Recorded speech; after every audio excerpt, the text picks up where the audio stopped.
I drove carefully through the late evening traffic, heading across London toward the Marriott Hotel.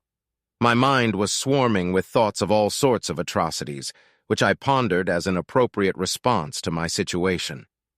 No matter what happened in the next few hours, the lives of at least 3 people would never be the same again, and how many of them would even be able to live after this night remained to be seen. My name is Sal, short for Salvatore. I am of Italian descent. My parents have lived in the UK since the late 1960s. The family business is the ubiquitous Italian restaurant, which has been the mainstay of my family, and the many cousins and other relatives who make up the extended part of it. We are a very close-knit family, but unlike in times past, we don't live with each other on a daily basis. Family events are always crowded, and no one wants to be the one who isn't there, and suffer the stares of my grandmother, the matriarch, the one who must always be obeyed. No matter what, I married Connie 7 years ago, both of us in our early 30s at the time.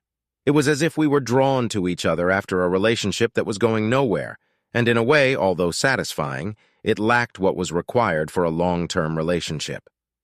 We dated, partied, and had fun for almost 2 years before deciding and getting married. My grandmother never liked Connie. She seemed to just tolerate her. She was never overtly rude, but there was always a look of distrust in her gaze at Connie, as if she was waiting for her to somehow cross the line, as if she had her finger on the trigger, waiting for it to happen. How do women know or sense these things? It defies my comprehension. At times, she struggled to hide her feelings for my wife, but she never voiced her opinion in front of strangers. She said to me shortly before we were married, "Watch out for that Sal. She has that look in her eye. Be careful and always guard your heart." That was all she said, but somehow her words echoed in my mind like a backdrop as I drove through the traffic-filled streets of London. There was no hurry. I knew exactly where I was going, and if there were any changes or alterations to my evening, I would get a text or a call on my cell phone. I joined the flow of traffic on Marylebone Road, which was quite dense as usual, even though the time was well past 9 p.m. The bright lights of the city glowed in the darkness of the streets, and I turned toward the city center when my heart and breathing seemed to quicken. It won't be long now, I thought to myself. Then this farce will be over. A month ago, I found out that my wife was regularly seeing a guy and doing the dirty deeds with him, well, at least once every 2 weeks. This had been going on for at least 6 months, as I found out after doing a little digging. How did I find out? It turned out to be very simple, even simpler than I would have thought. She made a tiny mistake one night that made me think that all was not well. That day, I found a pen. It was one of those cheap pens they give you in hotels. I couldn't figure out where it came from, but I know I haven't stayed at this particular hotel before. I always use a reputable chain when I have to travel, which is usually once a month. I save up loyalty points, but it's not that big of a deal. Anyway, one evening when we were out walking, I asked Connie if she had a pen, and she pulled out this biro from her bulky purse. As soon as I finished using it, I saw the inscription, and a little alarm bell rang in my head. I knew I wasn't staying at this hotel, and I couldn't think of any reason why my wife would have a pen from this hotel, so I was somewhat puzzled. Connie put the pen back in her bag without a word. I didn't say anything, but decided I needed to look into it and see if there was anything I should be worried about.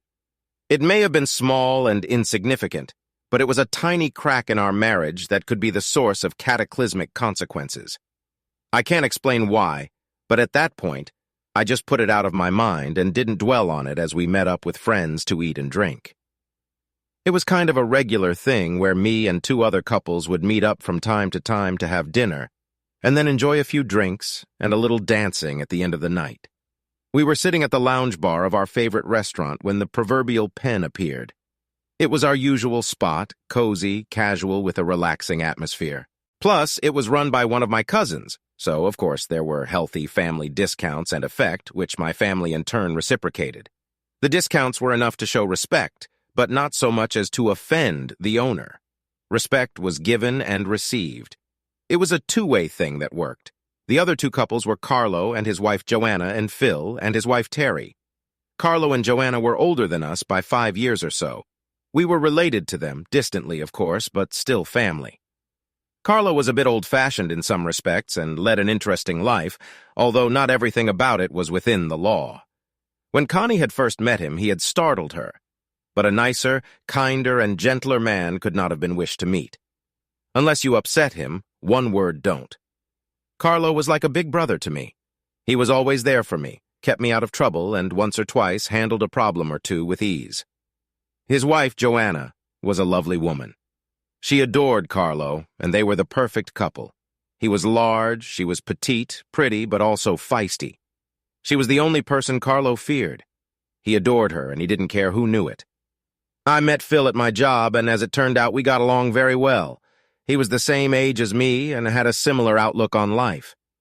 We played golf together from time to time and socialized with his wife Terry at the golf club, so it was all good. Terry got on with Connie, and they would often spend days on end spending huge amounts of money buying God knows what, and spending a lot of time doing it. All I ever saw were the big bags that Connie would bring in the door after one of these expeditions. Where Phil was always warm and friendly, Terry seemed to loof at times, especially lately. Then she seemed to snap out of it and become part of the group. I often thought there was something wrong with her, and I mentioned it to Connie more than once. But she just brushed it off with the usual woman problems that seem to be invented when a woman doesn't want to explain something. We were sitting in the lounge area sipping cocktails when Carlo and Joanna walked in. I stood up and greeted him, and we all hugged and exchanged kisses. The waiter brought fresh drinks to our table just a minute after Carlo and Joanna joined us. Connie was always amazed at the way we were taken care of when we went somewhere. My cousin knew there were 6 of us and indicated that our table was ready. We were ushered to our usual corner table, secluded but facing the door, something Carlo always insisted on wherever he went. But we didn't bother to ask him why. "Are Phil and Terry coming?" asked Joanna to Connie. I spoke to her earlier and she said they're definitely coming, but they might be a little late as Phil hasn't gotten home yet. Carlo just looked at the 2 women and glanced at me. I looked at him, but he just shook his head imperceptibly, and I left it at that, but I'd ask Carlo about it later. As we finished our first round of drinks, Phil and Terry showed up, both looking a little flushed, but there was more to it than that. Carlo just stared at them, his face expressing nothing, impassive. I saw that look again that he knew there was definitely something there. We sat down at the table and were soon chatting about work, our days, and the usual conversations about families and kids. After a great lunch, we made our way back to the lounge area and music was in the air. By this time, the girls were itching to get on the dance floor and work off some of the calories they had gained. We, 3 guys, sat for a while, sipping another batch of cocktails and talking non-stop, discussing, of course, sports and admiring the beauties performing in front of us. Our wives giggled and cheered. The dance floor was busy to the max. There was a lively crowd here tonight, nothing outrageous or out of control, just people having a good time. The girls had returned to our table and were sipping their drinks when the music switched to a slower tempo. It was a signal for us to do our duty and see them off. I felt Connie pressed against me, causing a response to which she grinned. She continued her endeavors, and I was already thinking of ways to get her home. After the first number, Carlo led Joanna back to the table, and when I looked over, I saw Phil and Terry still on the floor, but they seemed to be a little stiff together. "Is everything okay with those 2?" I whispered to Connie. "Yeah, I guess so," but Terry didn't say anything. I looked around again. Something was clearly wrong. Connie pulled me away and tried to distract me. We walked back to the table. Carlo just smiled at me and Joanna giggled. Phil and Terry walked over to the table. Terry grabbed her purse and announced that she was going to the bathroom, which signaled the exodus of the women, and we 3 guys were left sitting looking at each other. "Everything all right, Phil?" asked Carlo coolly. "Yeah, sure, no problem, but probably too much." He raised his glass and pointed to another portion. Fresh drinks arrived before the women had even returned from the conference. Terry slid into the booth with Phil, their body language giving them away. Connie looked at me. Something in her gaze told me that all was not well here, and she looked away. We glanced over, trying our best not to mention the elephant in the room. Carlo nudged me with his knee under the table. I looked back, and he winked at me. He knows something. A few more dances with changing partners, as we usually did, helped ease the tension until it was time to leave. My cousin called a cab at the prearranged time, and we prepared to leave. I looked over and saw Connie talking to Phil at the other end of the room. They seemed animated, and at the same time consciously trying to look cool. I noted this as another oddity of the evening, and decided I would ask her about it later, or maybe not. We said our goodbyes, and the cab took us in different directions. "So what's up with Phil and Terry?" I asked bluntly. "Nothing. They're fine."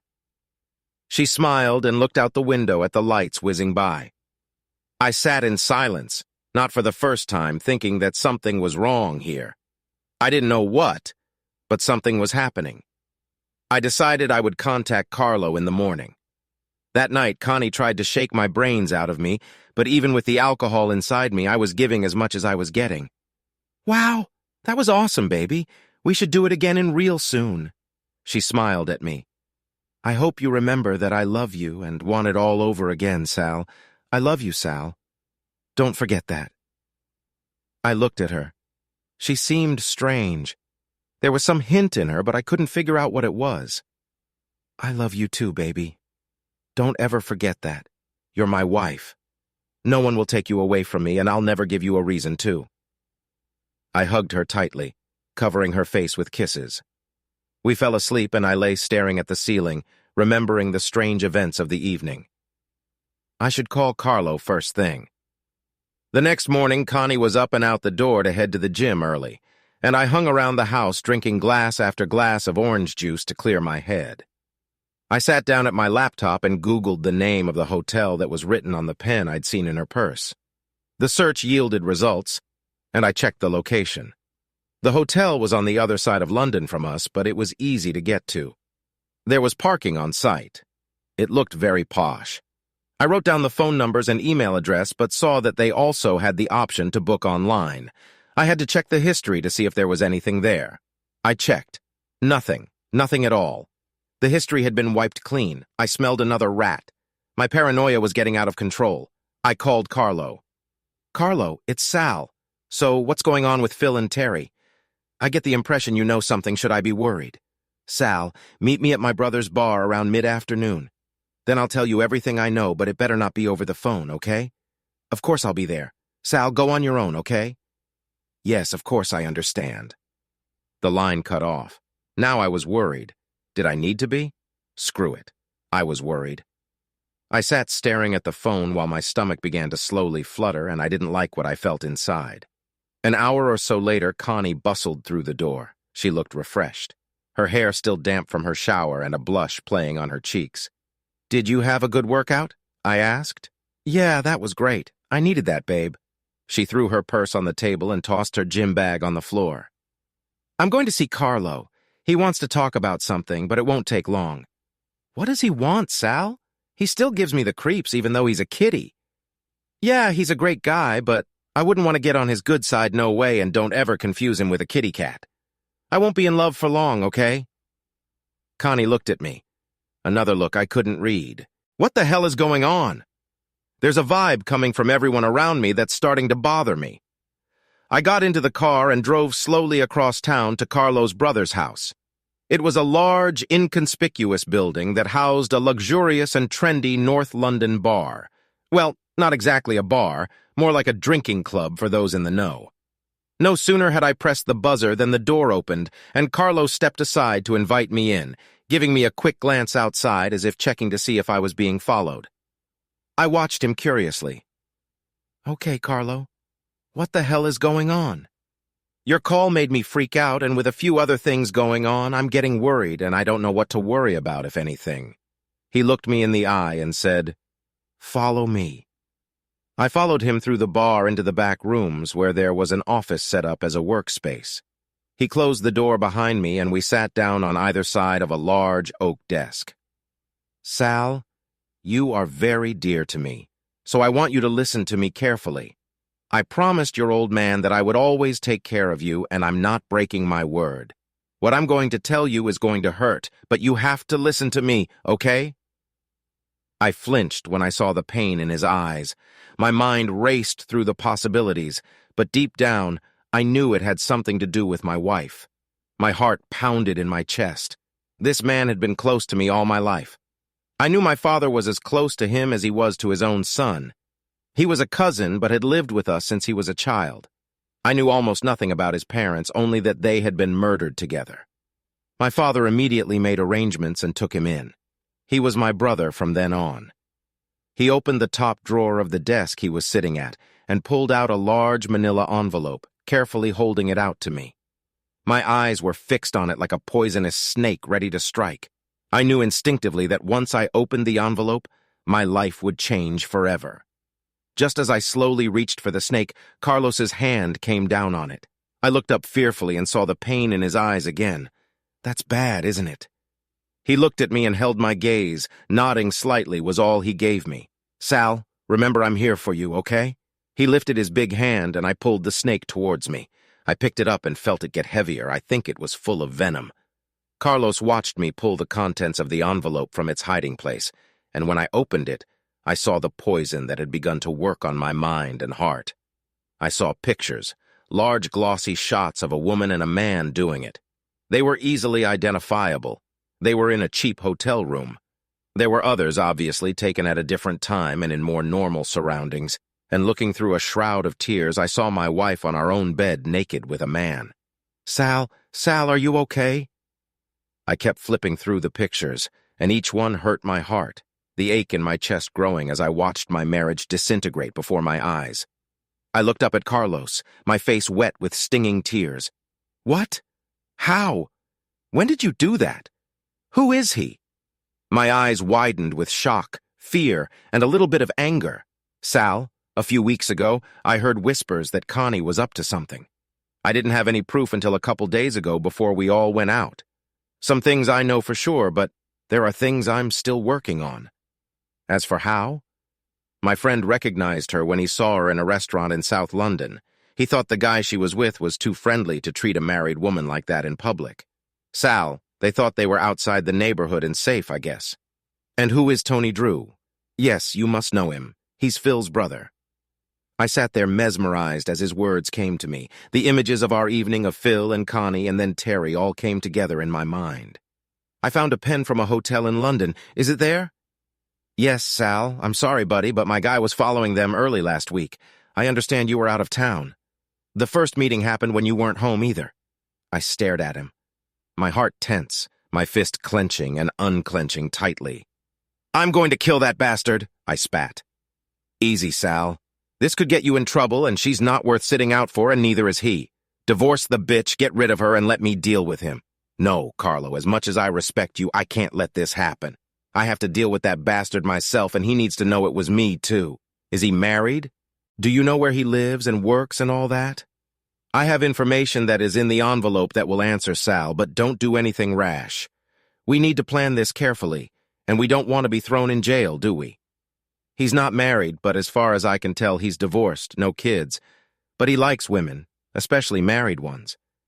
Maybe he doesn't want a commitment or something.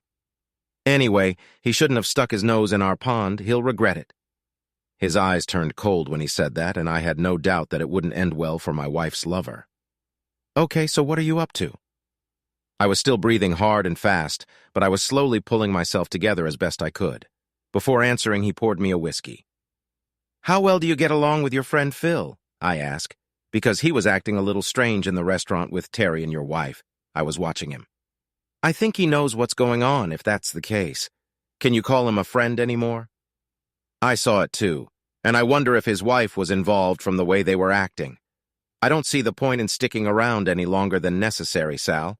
I think we should bring the hammer down as soon as possible, but before that you need to see a lawyer. That is, if you want to get rid of her, or are you going to try and make up with her? If it was an isolated incident, then maybe. But seeing something like this, I just can't get over it. It's all too much. The images will stay in my mind every time I look at it. I won't be able to forgive or forget. I understand, but in that case, you need to start defending yourself now. It may take some time, but if you plan it out first, you'll at least get some payoff. And believe me, you need it. I need to think about this, Carlo. I want them both to suffer, really suffer. He leaned forward and placed a business card in front of me. Divorce guy, he's ruthless. He doesn't take prisoners, strictly marked and bagged, no fiddling. I've already briefed him on your situation. All you have to do is call him and tell him go and he'll take care of it. Trust me, he's good. Plus, he's a cousin. He laughed at that. We had cousins everywhere, and I couldn't help but smile. We sat around for another hour until we worked out a plan of action. I called Cousin Carlo, and he sprang into action. We agreed not to serve it until everything was ready. In the meantime, I needed to find out how involved Phil and his wife Terry were. I left Carlos and drove slowly back to the house, my overloaded brain fighting for its sanity. I gripped the steering wheel so tightly I'm sure my fingerprints were still on it. I parked the car and headed for the door, but when I crossed the threshold, I didn't hear a sound. Connie was gone. On the kitchen table, I found a note. "I'll see Terry later. Love you." I rolled it up and threw it in the trash. I called Carlo.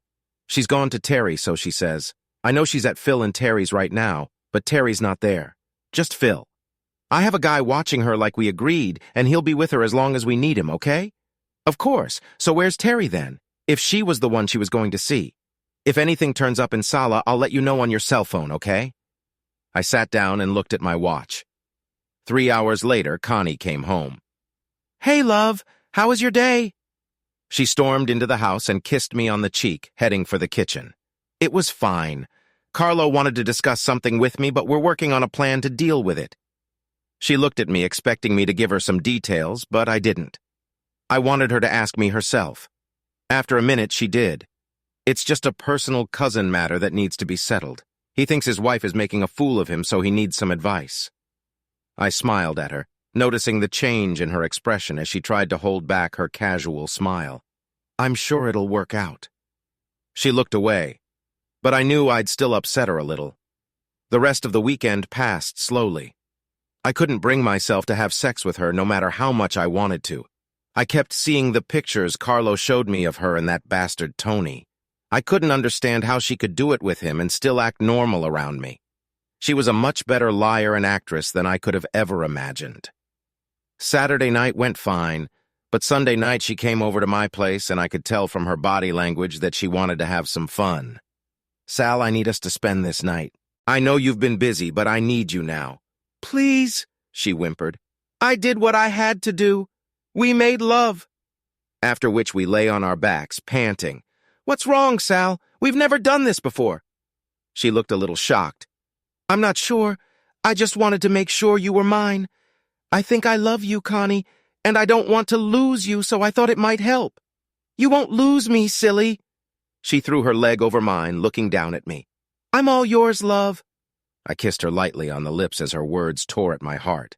I had the image of her with Tony in front of me, so how could she only be mine, damn lying whore? We lay quietly in bed, each with our own thoughts. I was disgusted and hurt that Connie could lie to me like that. I was angry and getting angrier by the minute. I slipped out of bed as soon as she fell asleep and went downstairs. I poured a large glass of JD and sat down at the computer. A message from Carlo appeared on the screen. I checked the time. It was a little after 1 o'clock in the morning. "All the wheels are turning here and everything is happening just as we discussed."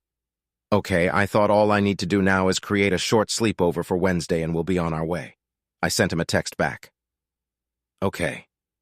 An hour later, I crawled back into bed and tried to sleep again, but the rage wasn't helping.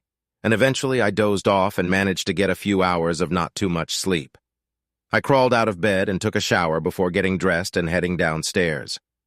Connie greeted me with a smile and breakfast, coffee, and toast. She moved a little cautiously in the morning, noticed my gaze, and smiled. "You were a little wild last night, lover. I don't think I'll be ready for another round for a few days." She put her arms around my neck and kissed me again. I gasped, and she pulled away. "It's okay." I smiled through a coughing fit. She sat down and sipped her coffee. "I need to stop by Leeds on Wednesday. Do you mind?" She was looking at me over her cup, and I could almost see her brain working. "Just for one night?" she asked carelessly. "Yes, but I won't be back until late Thursday night. Does this have something to do with Carlo?" "Yes, and that cousin I told you about is nothing special, but he might need some support. Carlo gives me the creeps. I'm not sure what kind of support he could offer.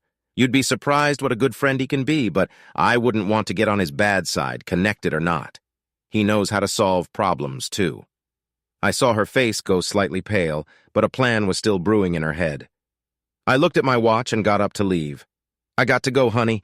I'll see you later and be a good girl while I'm gone."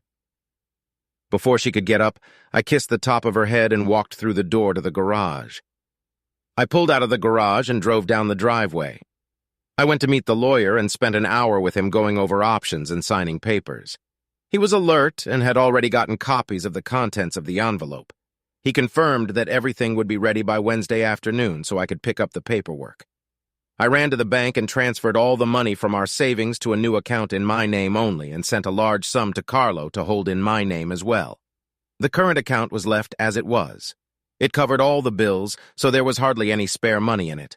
I emptied our safe deposit box of cash and jewelry and opened a new account in my name only at another bank.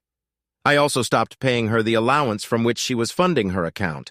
This would hit her fast and she would be in trouble by the end of the month, I was sure. Satisfied, I went to my office and went about my routine daily business. My secretary, Sadie, was a great help, and I knew she could run the ship without me and seemed to be doing a much better job of it. In between signing papers, I caught her eyes on me. I sighed and turned my chair around so that I was looking directly at her. I had known her for almost 5 years, and she had always been nothing but professional and fiercely loyal to the point where it seemed like a defense. She had always been polite and calm with Connie, but there was some hidden connection between them, I was sure. Connie had mentioned her attitude to her a few times, but I had always brushed it off, thinking it was a woman's problem in between them.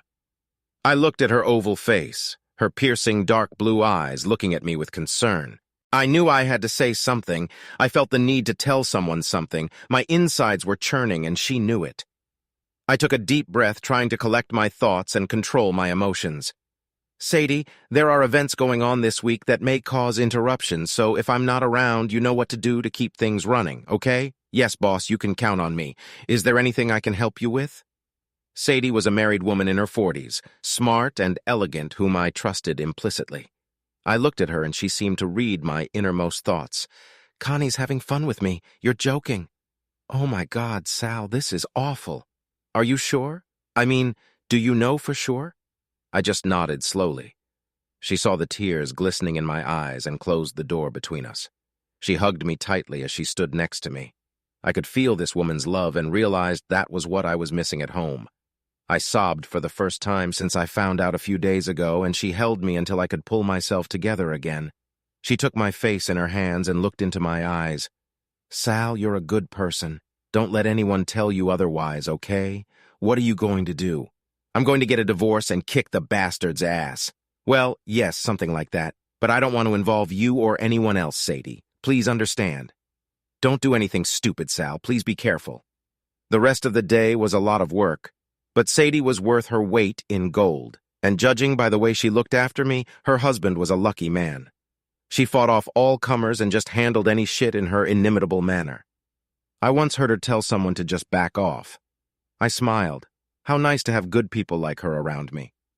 At home, I was sitting with Connie watching TV when the phone rang and she came out into the hallway to answer it. I could hear her talking quietly, but not enough to realize what was going on. About 5 minutes later, she came back. What's wrong? I asked curiously. Oh, nothing. It's just Terry talking about how he and Phil are fighting about nothing again as usual. I just want them to either make up or break up. They're driving me crazy. What do you mean? Are they in big trouble? Phil never mentioned it. I watched her face, looking for anything that might give her away.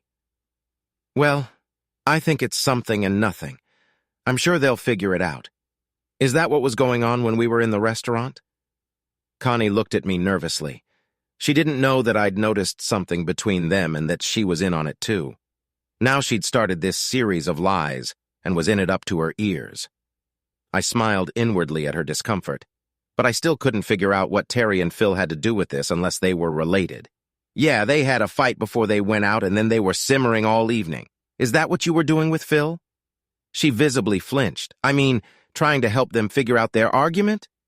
Yeah, Terry asked me to talk to Phil, that's all. So what was that all about, Connie? Maybe I can help?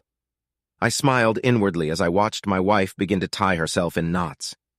It's all right, Sal. I'm sure they've pretty much sorted it out by now. Good. I'm glad to hear that. I don't like the thought of a friend's marriage in trouble. He's not cheating, is he? No, nothing like that. Her face flushed. So this is Terry playing a prank on himself then? Look, Sal, I don't know what the OC is. Let's mind our own business and leave them alone. She snorted. I think so too, but I might mention it to Phil when I see him to make sure he's okay." Her eyes narrowed as I looked at the TV again, apparently ending the conversation. A few minutes later, I casually asked her, "So if neither of them are playing away, and Terry asked you to talk to Phil, what was that about?" "Sal, for heaven's sake, leave him alone." She got up off the couch and ran out of the room. I sat back and giggled, realizing that I had gotten under her skin, and now I had to figure out what the other couple's role was in this. We spent the rest of the evening carefully avoiding each other, but that seemed to suit us both, and we said very little. I decided that tomorrow I would drop in on Phil and Terry and disturb them a little. It was dangerous, of course. My wife might guess that I knew what was going on, but I couldn't resist at least tugging on their chains a little. The next day, Tuesday, I got up early and was out the door when Connie came down the stairs. She was still in a sleepy state, but I kissed her politely on the cheek as I passed her on my way to the garage. "I can't stop, my love. I need to get moving. I have a lot to do before I leave tomorrow. Love you." Connie watched in bewilderment as I disappeared through the doorway, and a few seconds later, she heard my car pull out of the driveway and speed off down the highway. As she poured herself a cup of coffee, she sat there thinking about Tony. Everything had been so good until the last week. She had met Tony one night a few months ago when she was out with Terry. They were in a small club with a few friends when he walked in. Seeing his sister-in-law, he approached the group and, smiling, offered them all a drink. The girls smiled as they looked at the handsome guy who was considering them all. Terry noticed Tony and Connie looking into each other's eyes, and something flashed between them. "Stay away from Tony. He's a real piece of shit. He's even hit on me before. He'll go after anyone with a pulse, especially the married ones. Don't worry, Terry. I have my own cell, but he's a pretty smooth and good-looking guy. Weren't you even a little tempted?" Terry shook her head, looking at her friend. One word, don't. Terry did her friendly duty, but she could see that there was something going on behind her friend's eyes that she didn't like. The rest of the evening passed without incident, as far as she could tell. However, Tony cornered Connie and gave her his phone number. Over the next few days, Tony somehow managed to get Connie's number, and he called her a couple times to spend a few innocent minutes chatting and flirting. By the time of the next bachelorette party, she knew Tony would be there again. This time, there was dancing on the program, and as soon as Tony had her in his arms, he set to work on seducing her. He showered her with flattery and compliments, making many small touches as they chatted. It wasn't until Terry grabbed her elbow that she realized she had spent the entire evening with him. She walked out of the club with her friend, who emphatically reprimanded her and urged her to stop it before anything bad happened. Connie still wasn't listening and brushed off her warnings, claiming that nothing bad had happened. As Terry led her away, Tony smiled. He wanted Connie and would get her sooner or later, of that he was sure. Over the next few weeks, the phone calls became regular, the flirting intensified, and Connie's seduction began in earnest. That all changed when Terry had to cancel their regular night out, and Tony saw an opportunity during one of the calls. He managed to convince Connie to meet him at the club alone, as friends, of course. Connie had been mulling it over, but now the opportunity presented itself, and she jumped at it, too quickly agreeing to meet him. She dressed as usual to meet Terry, but it was different. She felt different. She had been hanging out with Tony, they had developed a relationship, and now she was ready to take it to the next level. She blushed when she thought about it. Maybe kissing or being kissed, who knows? Grabbing her purse, she headed almost jogging towards the front door. This night had been the first, and from then on it was inevitable that there would be more. They'd had a hot evening. Tony was a skillful seducer. He drove her to his car and drove her to the Marriott Hotel. After spending quite a bit of time, she saw the time. Connie nearly panicked. In her haste to get cleaned up and dressed, she asked Tony to take her home as soon as possible. It would still take at least another 30 minutes. She texted Sal to say she was waiting for a cab and would be home soon. That night had scared Connie badly, but when she got to the house, Sal was already asleep, so she crawled into bed and hoped it would go away on its own in the morning. The night passed uneventfully, but her body still glowed and tingled at every thought of Tony entertaining her. She couldn't help but smile. For the next few weeks, not only did Connie not turn down the occasional girls' night out with Tony, but she met up with him during the day whenever she could. During Sal's sleepover, she spent the night with Tony at the hotel. After a few weeks, Terry guessed what Connie was up to and warned her friend to stop before she got caught. She even had a fight with her husband Phil about it and asked him to press Taunty to stop before things went south. Terry told Connie to calm down and that she had talked to Tony and also asked Phil to intervene. Tony was unattached, arrogant, and dismissive of Terry and his brother. Phil was torn between loyalty to his brother and loyalty to his friend Sal. It didn't help that Connie had lashed out at him in a restaurant when he asked her to stop seeing his brother as he was getting his own neck slapped by his wife. He was between a hammer and anvil, and there was no way out. The longer this went on, the harder it became to find a way out without causing serious problems.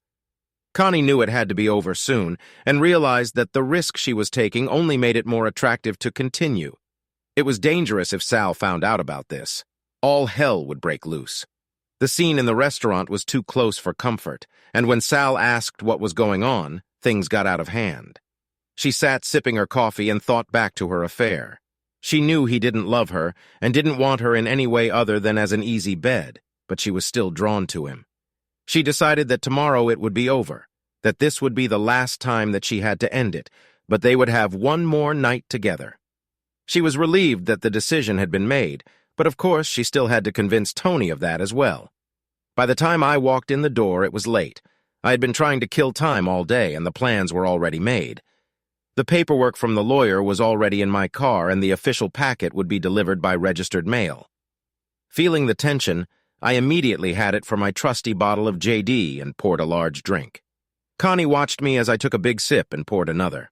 I was distraught, and looking at Connie, I was sure she was dealing with her own problems, too. "Are you okay, Sal?" I didn't answer at first, taking another sip of my JD.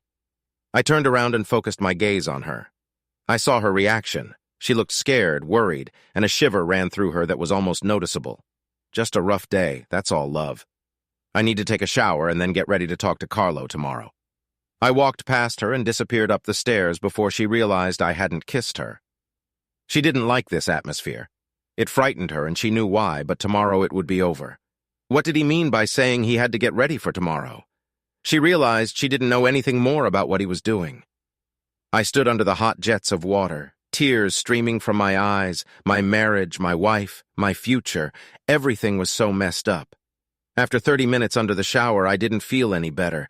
Even though I was cleansed, my heart was breaking and I wanted to run away and hide. I was shaking, and I wasn't sure I could hold out much longer. Stepping out of the shower, I dried myself off and got dressed before heading downstairs. Connie gave me a look as I walked into the kitchen. I had picked myself up and pulled myself together. Now I had a game face. She relaxed a little too, having picked herself up, and I noticed it. Strangely, we both knew something was wrong and did our best not to ask questions that could ruin everything. "What's for dinner?" I asked as casually as possible. I thought we could order something for a change. "I don't feel like cooking tonight." "Sure, no problem. Are the Chinese okay?" "Yeah, that would be nice." I called, and while we waited, we sat in the living room to the sound of the television. Like two prize fighters, we looked at each other without drawing attention or wanting the confrontation that was in the air. Dinner passed quietly, almost in suspense. "What time do you have to go in the morning?" she asked carelessly. "I'll be out around 9 in the morning. We have a flight booked for 11, so we don't need to rush. It won't take long, although the problem is that we won't be able to meet the problem until tomorrow night. But anyway, it will be great to finally meet Cousin Carlo. You know how family is." It was almost 10 o'clock in the evening, and I thought she glanced at her watch. I need to turn to love. It's going to be a long day tomorrow. I stood up, drained my glass, and set it on the table. I looked at her, and I thought I saw a flicker of sadness in her eyes. She got up and closed the door between us. "I want you to know, Connie, I've always loved you like no one else." I hugged her tightly. She felt his arms around her, and her heart filled with sadness and guilt. Tomorrow it will all be over, she thought to herself, and then I can make it up to him. I was thinking the same thing, almost. I woke up to the aroma of freshly brewed coffee filling my nostrils, which I always loved in the morning. It brought back memories of my grandmother's house where coffee was always made, strong and dark and incomparable odor. I walked down the stairs towards the strong aroma of the nectar. Connie was waiting for me with a large mug in her hands. I grabbed it and kissed her cheek before taking a sip of the oily liquid that helped me fully awake. I sat down and ate some toast, citing a rather full stomach after last night's dinner. There was silence in the kitchen as we drank our coffee. Each of us watched the other but averted our gaze so as not to be noticed. It was tense, and we both wanted it to be over. I glanced at my watch. I have to go now, love. I need to be at Carlos to pick him up. I stood up and set my cup on the drain, emptying it. I felt myself take a deep breath, and a wave of emotion rose in my chest. I suppressed a sob, nearly passing out. I looked over at Connie and saw that she was trying to remain calm, but damn, she was tense. She must realize that I know. She looked up at him, smiling as he walked past her. Have a safe trip and come back soon, Sal. She watched as he walked past her and gave her a polite kiss on the forehead, but the act puzzled her again. Grabbing his overnight bag, he headed toward the garage. Breathing a sigh of relief, I put the key in the ignition and started the car, which immediately roared to life. The garage door lifted, and I easily drove out into the cool morning air. With tears slowly brimming in my eyes, I spun the wheel and drove the car down the road away from my wife. I didn't look back, and I couldn't. My face was wet with tears, and my heart was heavy with sadness. The day of judgment had come. After a few minutes, Connie picked up the phone and listened to the sound in her ear. He's gone. Are you still ready for tonight? Oh yeah, baby, definitely. We're going to make this a good night, too. I had to tell Phil to back off Tony. He's been getting on my nerves lately. Did he say anything to you? Yeah, but I told him to back off too, and his buddy wife too. She's been on me too, but she won't say anything even though I know it. Well, that won't stop us, baby. I'm looking forward to tonight. I got my buddy to get us the same room as before, so we're good. Room 415, just get the key from the desk and I'll see you there at 8. Okay? Okay, got it. I'll call you later. The couple hung up the phone and the man smiled. He typed a message with the details of the lovers' date, then picked up his listening equipment and left his post. Carlos saw the message and smiled grimly at Sal. Sitting in his office, he lamented his wife's callousness before contemplating his plan for the evening. Are you sure you want to do this, Sal? I have to ask before this goes too far. You know how this is going to end, don't you? I looked at my lifelong friend, seeing the deep concern in his eyes and heard the warning in his words. Carlo, I love that woman in a way I never have and never will. I gave her everything I had and I can't let that go. I have to do something to make her realize what she's done and make her pay forever, just like her lover. I just have to do it, Carlo. Do you understand? Carlo nodded sadly, seeing the pain in Sal's eyes and feeling it in his words. He reached into his desk drawer and pulled out a revolver, placing it on the table in front of Sal. The man looked at it, taking in the details of the weapon that was going to solve part of his problem. We'll do whatever is necessary to make him realize what he's done and make sure he doesn't try anything like that again. You need the gun to make your point, okay? He watched as Sal nodded silently, looking at the gun. Carlo pulled out a handful of shell casings and stacked them on the table next to the gun. The sight of the ammunition made it seem more real. You need to load it up with Sal, if for no other reason than to reinforce in your mind that this is what you want to do, okay? Sal reached out and took the gun in his hand. It seemed light, bringing back memories of times gone by. Carlo watched his friend load the gun with practiced ease, then put it back on the table. What's up, Sal? Sal nodded. Okay, we have some time, so let's go eat and I'll give you all the details. I'm thinking of calling Terry and Phil at some point to find out how much they know and ask why they didn't mention it to me. I'd leave it alone if they catch you now. You'll give the police proof of motive before it even happens. Leave it alone for now. There will be time later, don't worry. They walked to the entrance of the bar and Sal was introduced to Carlo's brother Alfredo. It's nice to finally meet you, Sal. He smiled and shook his hand. The three men sat chatting amicably until a waitress entered, carrying plates of food that had obviously been prepared in advance without a word. The young waitress smiled at Sal and, turning, leaned toward him and said, Hi, Sal. My Uncle Carlo has told me a lot about you. Nice to meet you. I'm Alicia. Alfredo smiled at Sal and led his daughter away. Sal, forgive my daughter for her temper. She's stubborn like everyone these days. Alfredo, it is a pleasure to meet you and all of your family. It has been too long since we have been able to meet. Family is everything, as I'm sure you know. Please give my regards to your wife and the rest of your family." Alfredo smiled. "Thank you, I will." Lunch passed leisurely, amidst the customers entering the restaurant and creating a buzz behind them. Considering what they were discussing, it was unreal and yet strangely relaxing. Sal felt calm and safe. His cell phone rang just after 3 in the afternoon. He looked at the screen and saw it was Connie. "Hi, Connie, how are you? I called to see if you were okay. How's Carlo and his little problem?" "We're both fine, thanks for asking. We're here, but we're having a late lunch before we go on." "What do you have planned for tonight, love?" He asked the question as he usually did, but he also wanted to hear her lie again.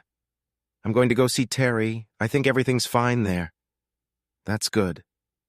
"I was going to call Phil later anyway. I think he'll be out with his brother tonight, I understand. I've never met him. What's he like?" "Oh, well, I've only met him once. He seems quite nice as far as I can tell. He looks like Phil. I have to run here, Connie. We need to get to the hotel before our evening meeting, so have a nice evening and say hi to Terry." "Okay. Love you. Love you. Bye, baby. Bye." When he cut the call, Carlo looked up and saw pain, but also something else. Anger. A deep, burning anger, something he knew very well and something that had driven him down the path he had chosen in life until he had met Joanna, and she had done something to him that had never been done before. She had made him fall in love and be with her. "Okay, Sal? Yeah, looks like we're ready to go." The men raised their glasses and made a toast, drinking all the drinks in one fell swoop. "Time to get some rest before the show. Let's go meet the guys." They left Alfredo at the bar and headed for the private quarters. There, they found a group of 4 men who greeted them by shaking Salu's hand and hugging Carlo. "Sal are very good friends of mine. I trust them with my life and have done so many times in the past. They won't let you down." As I looked closer at the men, I saw that they were all a few years older than I was and looked shabby, but their eyes were all the same, steely-eyed, strong and focused. I felt a shiver go through me. Reality was starting to hit me. "Still want that, Sal?" asked Carlo coldly. "Yes, I don't just want it, I need it." I looked at the men who smiled at me as if they understood how important this was to me, too. "Okay, guys, is everything ready? Everything checked out? The cars are in place? The van? Access to the hotel and evacuation routes? Disposal?" For the next 30 minutes, the plan and all the points Carlo had mentioned were discussed until everyone was sure everything was ready. I could feel their eyes on me as I paced the room. I was tense and could feel the anger building up inside, and I wasn't sure I could control it for much longer. The realization that Connie was even now preparing to meet Tony was gut-wrenching. I wanted to punch someone or something. Carlo stepped toward me, blocking my path, and wrapped his big arms around me. "Easy, Sal, easy. We'll be hitting the road soon. It'll get easier from here, son." The frustration and anger mixed with feelings of betrayal and loss brought tears to my eyes. Carlo walked beside me, and the men looked at him, and I could feel their sympathy enveloping me like some form of support. For the next hour, they all took turns talking and pushing me around as they needed me to play my part to the fullest as well.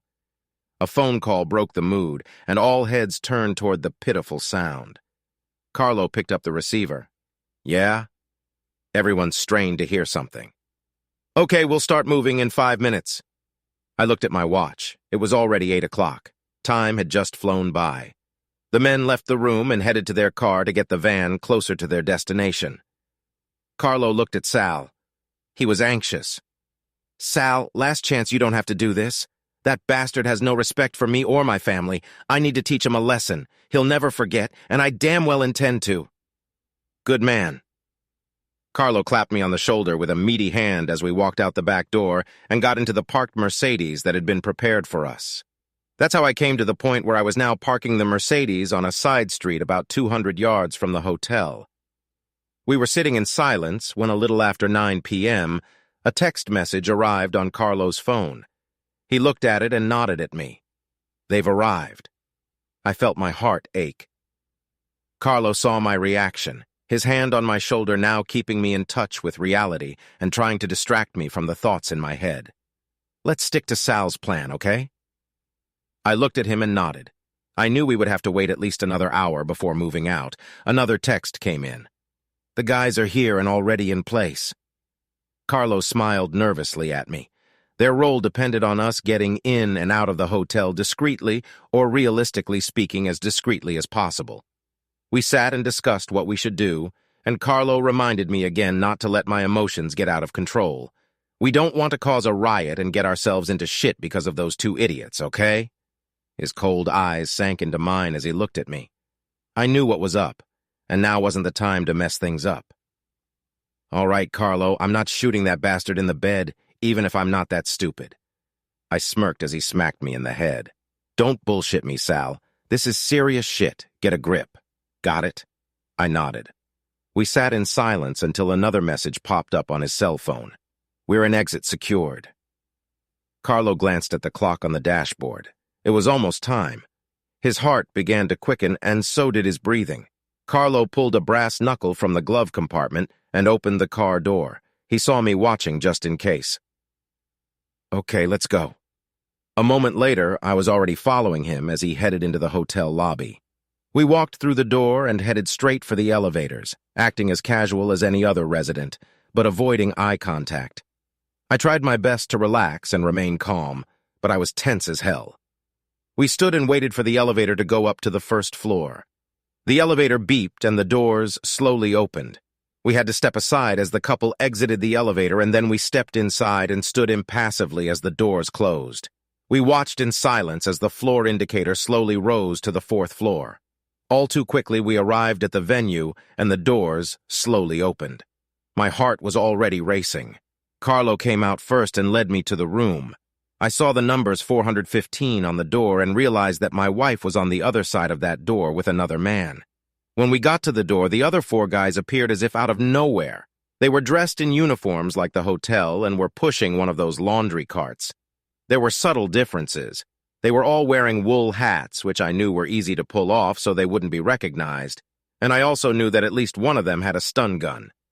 I looked around and didn't see anyone in the hallway. Carlo also pointed out the security cameras that had been neutralized, and we figured we had about 5 minutes before anything unusual was noticed.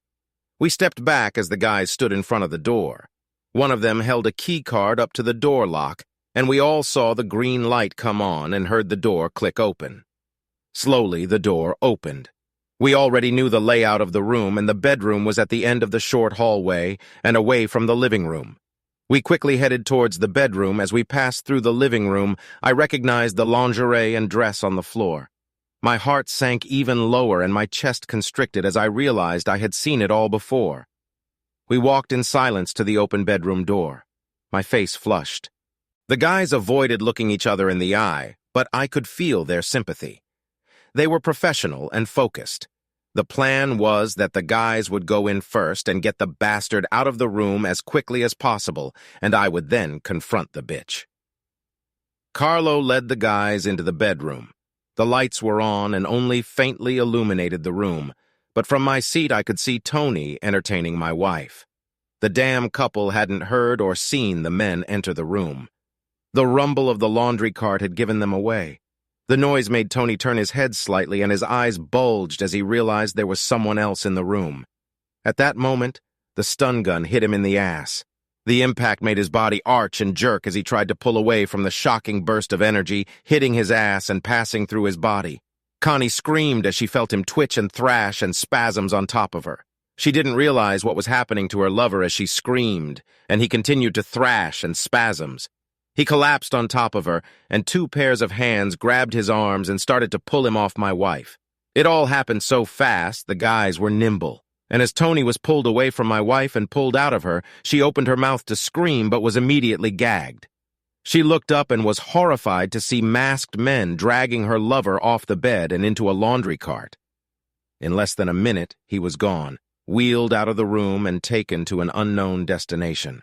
Connie tried to get up, but found her hands as well as her feet bound tightly with duct tape.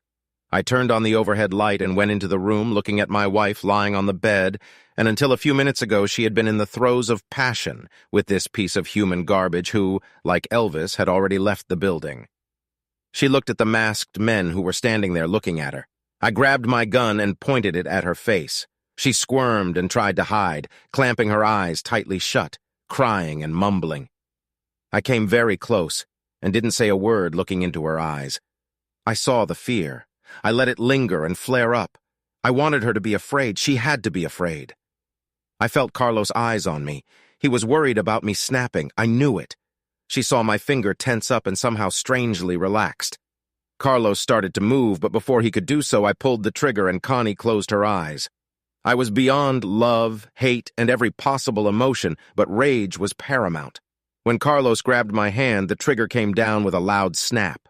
Connie pissed herself, wetting the bed, and Carlos snatched the gun from my hand. He looked at me with his steely eyes and, taking a heavy breath, started laughing. His eyes were all that was visible, but they told me he was furious. Connie went mad with fear and then shock, looking at the two men standing in front of her and looking down at her. She began shaking her head wildly from side to side, tears flowing as well. I looked at her in disgust. She was staring wide-eyed at the two silent men in front of her, and not a word was spoken in the 2 minutes it took to ruin her evening and possibly the rest of her life. I stood in silence for almost another minute, not moving, looking at the bitch on the bed whose skin showed the marks of her lover's paws. Her eyes were fixed on mine. I could feel her fear. I grasped the edge of the mask and pulled it off. She gasped and then passed out. I noticed a slight movement from Carlos, who was looking at his phone, and realized that it was time for us to leave. I followed Carlos out of the room, leaving Connie prostrate on the bed. We slipped down the stairs and used the exit at the back of the hotel to escape into the dark city. A few minutes later, we were at the car. We didn't speak during the drive back, each busy with our own thoughts. Carlos started the engine, and we sped away, heading for the meeting place. "You took the bullets out, you bastard." I was worried for a second, thought you'd lost it. I grinned grimly. "Yeah, I wasn't going down for killing that bitch, just damn good to scare her. Guess the lesson will be learned when she sees Tony again. I'm sure the guys will do what they need to do with him. No need to get your hands dirty, Sal. I know it's important to you that he knows you were there, but I think you'll still remember it for a very long time. One way or another, I have to be sure about this." I stared grimly ahead as we wandered through the dark streets toward our destination. We walked into the bar where Alfredo was waiting for us. It was almost 1 o'clock in the morning, so he poured us healthy drinks, and we sat down in front of the fireplace in the back room. Gradually, as the adrenaline faded away, we began to feel human. I had been in a trance for the past few hours, a state where the real world was left out and only pain and anger lived on. Now, in the warmth of the back room, we sat and ate in silence. Carlos' phone beeped, and he read the message and smiled at me. "It's all done and settled. The boys are on their way. I know I can't thank them enough for everything they've done, but I'll never forget this night. Sal, shut up. It's over. Now you have other battles to fight. Now you need to deal with this bitch, and you don't have to please me, okay?" Of course, I understand. Nothing more needed to be said. I remembered that we had left her at the hotel, and I wondered how she would get home and what, if anything, she would say about her adventure. Well, I had the rest of the day to kill before I got home as planned. Now she knew I was aware of her activities, but would she say anything or confess? I somehow doubted it, even knowing and catching her in the act. "There are rooms prepared for both of you when you are ready." Fatigue seemed to come over me suddenly as I was shown to my room, my clothes off, and Alfredo took them away to dispose of them before I collapsed onto the bed. Sleep didn't come easily as I went over the events of the night and everything that led up to it. I also thought about Connie and the last time I had seen her. I was overcome with sadness and disgust at the same time. I had loved this woman for so long. She was my everything, and now it was all gone. All that was left was to face her and find out how it all ended. I already had the divorce papers. She was supposed to deliver the official copy to our house today. By the time I was due home, she would have no doubts about what I knew, but the thought suddenly crossed my mind. What if she didn't go home? Now that she knows it was me at the hotel, she'll be terrified and definitely won't want to go home. Shit. I'd better call and have the papers rerouted. Maybe to Terry's. Yes, she'd go there. I was sure of it. After almost 7 hours or so, I was awakened from an uncomfortable sleep by Alicia, a mug of coffee under her nose and a smirk on her face. "It's lunchtime, Sal. You have 30 minutes. Carlo said you have an afternoon flight, so it's time to get up." Your change of clothes are on the dresser." She patted me on the shoulder and left the room. Slowly, I got to my feet and got dressed. I looked in the mirror and saw a familiar face, but it was different. I was different. Last night, I had almost killed a man, watched him being led away to certain death, but I felt nothing. In the moment, I had no regrets. Whatever shit had befallen Tony was his own fault. I just hoped it would hurt like hell and last a long time. I joined the others at the table, and normalcy seemed surreal, yet calming at the same time. We ate, chatted, and even laughed. Pretty soon it was time to leave. We packed up and walked to the car. Looking out the window as we drove away, I waved to the faces watching me leave. There was a mixture of pain and deep concern in them, and it was comforting in a way. I mentally promised myself to return as soon as possible, and next time not to leave it so long. I drove home slowly, the kilometers ticking away, and like a countdown to Armageddon, I felt a growing dread. My anger was gone for the moment. All that was left was a big hole that was filled with love for my wife. I dropped Carlo off, and Joanna came out to meet him, grabbed him as he got out of the car, and hugged him like they were newlyweds. I felt a lump rise in my throat as she walked over to me and hugged me tightly. "Sal, it's going to be okay, understand? There's a tomorrow coming for you. I know things will seem hard for a while, but trust me, it's going to be okay." I couldn't speak, but Carlo gave me a manly hug, and I headed home to face the bitch. "Call me later, Sal." I nodded and drove away, trying not to think about anything. I felt empty. I put the key in the door and turned it. The house was empty. The heating was on, so it was warm but not very cozy. There were no sounds. I cautiously made my way into the living room, then into the kitchen. Nothing. I looked at the clock. It was already 6 o'clock. Connie should have been home. Unless, of course, she was trying to save our marriage. I checked my cell phone. No calls, no messages. I sank into the chair in the living room. What a goddamn anticlimax, I muttered to myself. I felt my anger begin to rise again.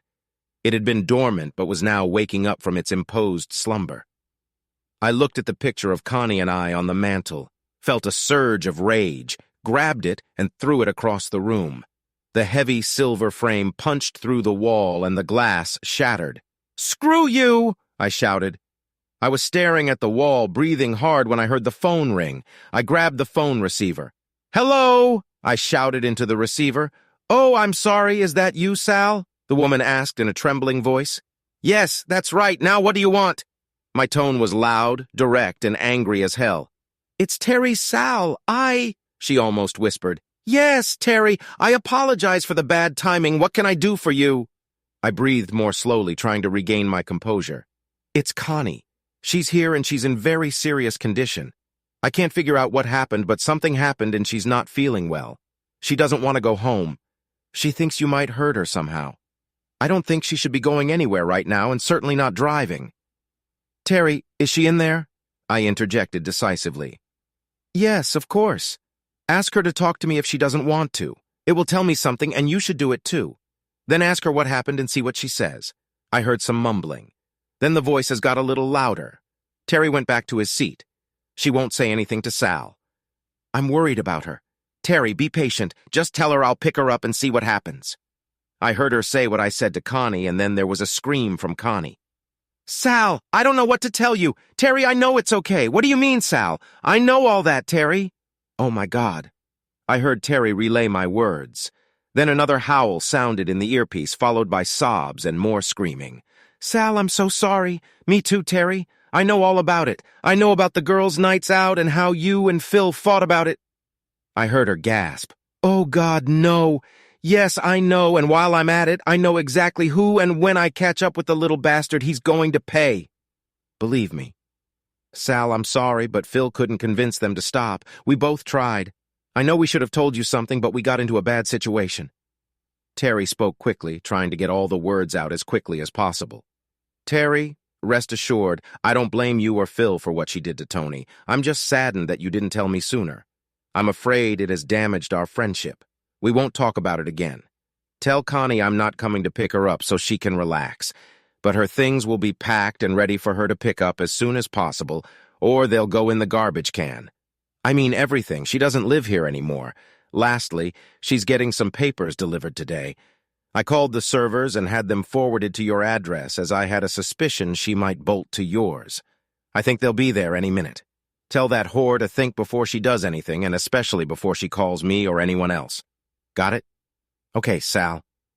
I hung up the phone and exhaled slowly. It was like I was holding my breath as I spoke. All the anger flowed out of me easily, and now there was nothing. I had said everything that needed to be said in that moment. I was calm now. I wasn't yelling at anyone. Inside, I felt like I wanted this, but I was alone, and she was gone. Maybe she had been gone for a long time and I hadn't noticed. I missed the bitch. I hated her and loved her at the same time. I replayed over and over in my head. I must have been blind and stupid not to notice it. The more I thought about it, the more I noticed little signs that all was not well between us. The last few days had taken their toll on me, and sitting in the silence of the house, I suddenly felt exhausted. Things had really shifted, and now it was only a matter of time before the real shit broke between the two of us. I knew it was going to be very painful and personal. Sooner or later, I would have to confront the bitch. But right now, I was in no condition to fight her. But it would happen soon. There would be no forgiveness or quartering either. I sat down, uncorked the bottle of JD, and filling the glass with ice, poured a hefty portion. I sipped the dark nectar and savored its flavor as it warmed my throat. I sipped and somehow let my mind go blank, waiting for oblivion, or at least a state that would allow me to sleep. I slept like a log, and when I woke up, my mouth felt like a parrot's cage and my head was a little sore, too. I showered and went downstairs, turned on the coffee maker and took a sip of orange juice from the carton. Toast appeared in the toaster, and I started wandering around, waiting for the coffee to brew. It was 7:30 when the first bell rang. Hello? Sal, it's Carlo. Are you okay? I'm sorry it's so early, but I just wanted to make sure you were okay and hadn't done anything stupid yet. Yeah, I'm fine, just a headache. You don't worry, I've calmed down. She didn't go home, but went to Terry and Phil's house. I talked to her and told her what I knew, so it's all out in the open now. I haven't heard anything since about 7:30 last night. I thought I'd hear after she was served, but from what Terry said, she still wasn't in the best condition when she arrived. Carlo laughed. It's no surprise, but things seem to be going as well as they can. I've heard from the lads that all is well on their side. The parcel has been delivered to the Midlands, but I don't expect to hear anything about it for a day or two. You know the drill? I won't be calling until tomorrow as I have some things to do today. The family sends their regards to you, understand? Understood. I'll talk to you soon, my friend. Don't hesitate. Click. I poured myself a coffee and sipped the black liquid. It was enough to clear my head of the fog caused by the alcohol. I started thinking about what to do today. I decided to call the office first and check on things, then call a locksmith, deal with the bank, etc. Screw everything that needed to be done. Although I didn't want to lose her, I knew I couldn't stay with her as the trust we had was gone. I wasn't going to live in suspense, wondering if she was cheating or not. No, it had to be done. I hadn't heard anything from Connie about the documents I knew had been handed to her last night, though I was sure I would hear something today once she got her act together. Just after 9, there was a quiet knock on the door. Well, this is it, I thought, heading for the door. I opened the door and saw Terry and Phil standing there, and I stared at both of them in silence. Terry broke the awkward silence. Sal, we came to apologize. It's the least we owe you. Can we come in and talk? I stepped back and held the doors. They stepped inside. I closed the door and pointed to the living room. They sat together on the couch, and I settled into the Shades lounge across from them. Okay. What did you guys want to say? Sal, we're both very sorry, Phil began. I'm sorry too, Phil, very sorry. Sorry that 2 people I thought were my friends couldn't tell me that my wife had left me for some stranger. Too bad my wife wanted to have fun with someone else. Hell, I have a lot of regrets. I felt the anger rising in me again. Sal, we're sorry. We tried to tell her, well, both of them, but they wouldn't listen. I don't know what she was thinking. She's at our place now, still doesn't understand anything, but it looks like something bad happened yesterday before she came back, Terry pleaded. What do you mean, Terry? All I know is that I had to leave on Wednesday while the paperwork was being prepared. I couldn't even look at her. I went to a meeting in Leeds, and then you called me. I assume you mean that something had happened between her and her lover, Tony. I wasn't going to volunteer any information or reveal my involvement just yet. We don't know. We haven't heard anything about my brother, Phil said. I've called him, but there's been no answer. He's not at the apartment either, and Connie can't say where he might be. Hell, she just mumbled something about being tied up and that he left her at the hotel. Come on, Phil, she should have said something more. What the hell happened? Obviously something happened. Did that bastard do something to her? Not that I give a shit. I don't care where that piece of garbage is now, but I'll tell you one thing. If I ever see him again, he better regret it. You understand? And you make sure he realizes it too. Phil and Terry looked at me stunned by the fury of my tone. They had never seen me in such a state of rage before. Phil, in particular, understood my words and was visibly shaken by the thought. Anyway, aside from that asshole, how's Connie doing? I take it she was served her papers last night? Yes, Sal, after a while she seemed to calm down, but when they served her food, she started up again. Sal, she kept mumbling something and didn't understand what had happened. It really got to her. When she came to us, she was upset, angry, but above all scared, and she won't say exactly what happened. Good, I thought. Hopefully this bitch will now remember every night what happened that night. Well, guys, I hate that bitch for what she did to me, so if she's in pain now, good, because I am too. She made her bed with that creatin' so she can stay with that bastard if that's what I care about. I'm done with her. They looked at me, unable to find words for my anger at Connie. Is there no way you can work things out with her, Sal? She made a mistake, but you two are so good together. Can't you at least try to work things out? Divorce is a big step, Sal. Please talk to her first. She deserves at least that. Terry's voice trailed off as she pleaded with me, and I listened, looking into her eyes that were filling with tears. At least she was showing the emotions of a good friend. I paused, trying to look away from her eyes. I'd always liked Terry Phil too, and even after the way they were acting in this mess, I couldn't deny that Terry's words needed to be taken seriously. I knew I was going to have to talk to Connie sooner or later. Okay, I'll talk to her, but first I want all her stuff gone. It'll just be her and me, and I'll call and let her know when and where. Are you okay with that? Terry rushed over to me, hugging me tightly while Phil looked around. That's all we can ask for, and probably more than she can expect. Yes, Sal, thank you. I'll tell her to expect your call. Please don't leave her too long, Sal. That would be cruel. Phil just looked at me. His face was sullen. Sal, I'm sorry, but my brother is an asshole. You should kick his ass properly. I wouldn't blame you one bit if you did. I watched out the window as the couple drove away. They quickly got in their car and drove off in the direction of my soon-to-be ex-wife. I sat back and considered Terry's words. Of course I needed to talk to Connie, but I needed to cool down a little before I trusted that bitch at arm's length. I poured more coffee, and the strong flavor left in my throat was a pleasure. Filling another large mug, I grabbed my phone, called Sadie, and caught up with her. For the next half hour, I listened to Sadie talk about how well Sadie was doing without me. What a woman. When she was done with that, she started telling me about Connie. God, it was like listening to my mom. Eventually, I was ordered to show up at her house tonight for dinner with her and her husband, and by the time I hung up the phone, my ear still buzzing, I was sure she was at least half Italian. The rest of the day was spent rearranging locks, bedrooms, clothes, photos, everything I could think of during the move that could be trashed, packed, or destroyed. By the end of the day, my anger, though still raging, had subsided a bit. I sat there exhausted from all the emotional trauma, and tears flowed easily down my face. I realized that I was probably walking away with the ends without talking to Connie, but subconsciously I had made the decision to dump the bitch. Everything was ready, all that was left was to set up the final showdown, and I was under no illusions that I would be as hurt as she was. Goddamn bitch! How the hell could you do this to us?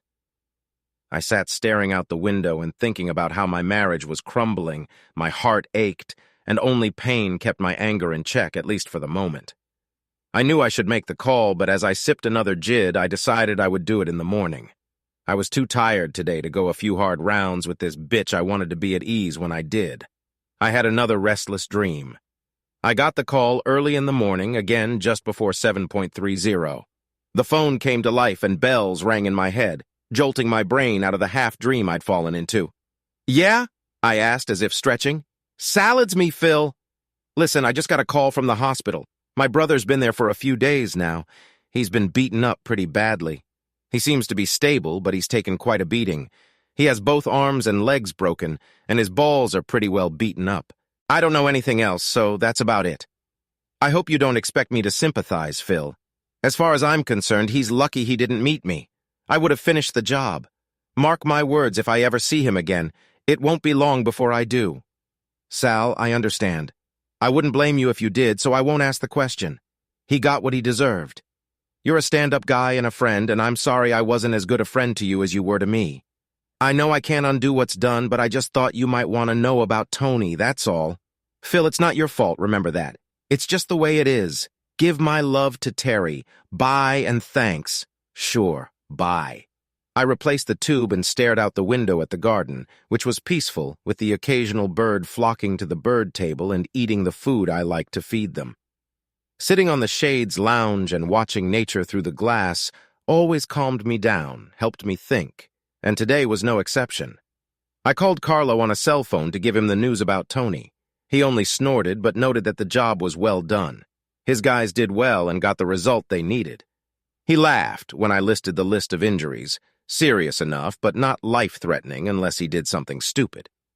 Carlo said he was sure he could give him the appropriate message just to behave, but I didn't think that was wise at the moment.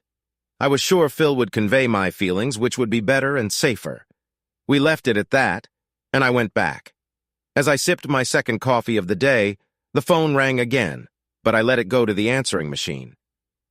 As I listened, I heard Connie's voice hesitantly leaving a message. Sally, please call me. We need to talk. I'm so sorry I need to explain. I need you. I need to come home, and I have the time to go back and go back. I must be quick. I need some time to talk. I need the time to talk. I need you. I need to come home. I need to talk. I need you. I need you. I need to come home. I need you. I need to come home. I need you. I need to come home. I need to come home. I'm so sorry. There were sobs between the pleas, and with each word my heart sank as if it were being strangled in my chest. When the message ended, I found myself breathing heavily. I wanted to pick up the phone, but my hand wouldn't reach for it. Even the sound of that bitch's voice was still bugging me. I knew I would have to do it today, but I wanted her to wait so she wouldn't think I was answering her message. I wandered around the house for a couple more hours, and the house seemed somehow empty and deserted. I looked around where Connie's things used to be. There were voids. I called Sadie and asked a couple of guys to come over with a van to move all her stuff. An hour later, the boxes and bags I had packed were stacked in the back of the van. As I watched the van pull away towards Connie, I knew that pretty soon my phone would buzz as she picked up her stuff, and the realization that she had screwed up would hit home hard. It was a one-way trip. The phone rang again. It was Terry. Sal, Connie's stuff has arrived. Just letting you know we've accepted it. The guy has apparently dropped most of it off at the warehouse. Thanks for that, Sal. We only have the stuff you marked as personal. Connie is still in shock. I know she called you earlier. Could you talk to her? Or call her later? Put her on Terry. Let's get this over with. I waited a few seconds before I heard her voice. Hello, came a frail voice to my ear. Connie? Oh my God, Sal. I'm so sorry. I never meant to. So you didn't think about the fact that you might get caught, huh? I spat venomously. Sal, Leave it, Connie. Now you have the answer to all those questions you didn't even think to ask yourself all the time you were having fun with that low life. Sal can't wait, she began again. Do you really think you can tell me anything that will make everything okay? Well then, do your best. I'm all ears. Can I come home and talk to you? Please? I thought for a few seconds, trying to regain control of my emotions.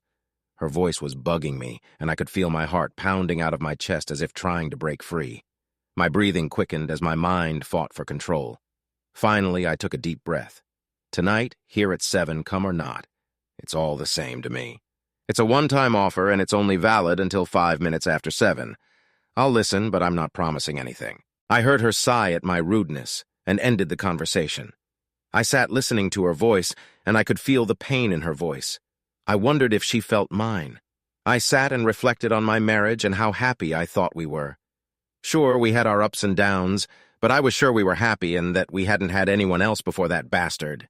Then I thought about why I was so sure. Did I even know her? I hadn't suspected anything before, but that didn't mean she hadn't done it before. I felt confused again, trying to make sense of what I knew for sure, and the black cloud looming over me, representing all the things I didn't know for sure. The clock chimed in the hallway. I knew it was past 6. I listened to the chimes and they told me it was indeed 6:45. Me, the horror, would be here soon, and I needed to control my emotions and prepare for what would surely be the last act of my marriage. The doorbell broke into my train of thought and shook me out of the fog of self-pity I'd fallen into. It crept up on me slowly as I tried not to think too deeply about what was ahead of me. I began to ask myself questions over and over again. Why? Why? Why? Now freed from my gloomy thoughts, I took a step toward the door. Bringing it open, I saw Connie, the first time I had seen her since that night at the hotel. Her hair, though combed and neat, was pulled back, giving her face a rather gaunt look. There was very little makeup, further adding to the pallor of her face. Her shoulders seemed to slump and sag as she entered the lobby. I followed her and noticed that a few days make a difference when you are caught off guard as she was. I watched her look around the living room, gasping, and then suppressing sobs as she noticed the gaps on the walls and in the room where the photos and memorabilia used to be. She looked at me with her hand over her mouth, tears in her eyes. "It's all gone," I said coldly. "If you look around the rest of the house, you'll see there are a lot of empty spaces." I paused for a moment before saying anything else. She looked at me again, tears rolling down her cheeks. "I didn't realize, Sal. I didn't mean for it to happen. I wasn't thinking. I know, but this is the result of your cheating, your infidelity, your extramarital sex with another man. All of it is yours. I hope you're satisfied." The words poured out sincerely and venomously, each word dealing a direct blow to my soon-to-be ex-wife. She sat down on the couch and I poured her a strong vodka and tonic. Handing it to her, I remained emotionless. She sipped the drink, looking at me. I swirled the ice in my glass and, taking a good sip, leaned back in my chair, looking at her. "Okay, Connie, let's hear what you have to say." "I'm sorry, Sal, I couldn't help it. I got in over my head and then it got addictive. Connie, just so you know, I talked to Terry and Phil and they filled in the gaps in my knowledge. I know what and where and with whom, I just don't know why." I can't answer that question. It was so new and exciting. I guess I fell for his bullshit. You had fun with him. Not once or even twice, but for weeks on end. I felt my rage building again and took a sip and a few deep breaths. She looked down at her feet. "I know I can't justify what I did, Sal. I was wrong. Is there any way we can get past this?" I dodged the question. "What about Tony? What happened to him? Where's the bastard?" Connie fidgeted and finally looked up at me, eyes fixed in the mind, defiant as she tried to figure out what to say. "We were caught in the hotel that night. There were people there. I think 5 or 6, but Tony was just taken. 1 minute he was there, and then he was gone." "Did you set that up, Sal?" I stared back at her. I sipped my drink again, looking at her and ignoring her question, though I wondered if she realized it was me in her face that night before she passed out. It was horrible. They took him away, and he disappeared. Then they tied me up and the man put a gun to my head. I know he pulled the trigger, but at that moment I lost consciousness. I was terrified I was going to die. When I came to my senses, I was alone. She saw the smile on my face as I savored her discomfort. I watched as a shiver ran through her and my eyes were locked on hers. "So, horror, what happened to your lover? Sal, don't call him that. He's not my lover. Yes, I know I had sex with him, but I have no feelings for him. I love you and only you. You love me so much that you've been having fun with this creep for freaking weeks now." She leaned back on the back of the couch at my sudden and furious outburst. "So okay, slut. Tell me why I should give you the time of day since you've already proven yourself to be a liar and a cheat. How do I know everything you say is true? How the hell do you expect me to believe a single word you say? Tell me." Tears flowed down her cheeks as she saw and felt the depth of my anger at her for the first time. "So have you been communicating with your lover?" I asked again, deliberately choosing the word lovers knowing I'd already gotten her. I wanted to make her feel uncomfortable, make her lose her temper, make the bitch suffer like I suffered. She looked at me through her tears. "I haven't heard from him at all. All I know is he's in a hospital somewhere and that's all Phil said. I don't want to hear anything about him. He ruined my life. I wish he was dead." Well, I couldn't agree more. I smirked. I sat watching her face, and I had little doubt that she was pissed about being caught and hung out to dry and on her ass. She had screwed up, and now she was getting what she deserved. We sat in silence for a few minutes, each of us watching the other, waiting for the opportune moment.